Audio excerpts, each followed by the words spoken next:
Hingga saat ini, pendaftaran calon penerima bantuan produktif usaha mikro BPUM sebesar Rp2,4 juta yang disalurkan dari pemerintah pusat bagi pelaku usaha UMKM masih dibuka oleh Dinas Perindustrian, Perdagangan, Koperasi, dan UMKM Lebong.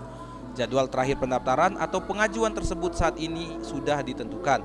Maka dari itu, bagi pelaku usaha yang ingin mengajukan bantuan tersebut masih diberi kesempatan sebelum tanggal 16 November mendatang. Dijelaskan Aris Munandar, sejauh ini pendaftaran atau pengajuan bantuan BPUM di Kabupaten Lebong telah mencapai sekitar 6.500 orang.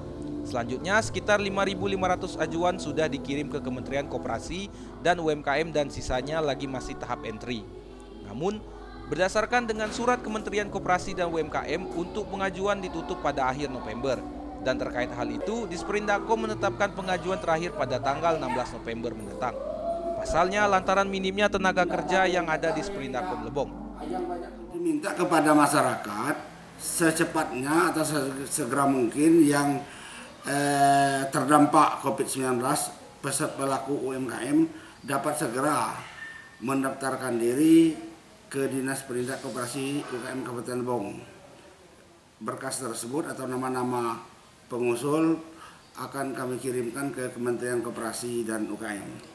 Namun pihaknya masih menunggu petunjuk lebih lanjut dari pusat terkait perpanjangan pendaftaran atau pengajuan bantuan BPUM tersebut. Jika petunjuk dari pusat diperpanjang, maka pihaknya tetap membuka pengajuan BPUM tersebut. Dari Tubei, Dimas Rega, Lebong TV melaporkan.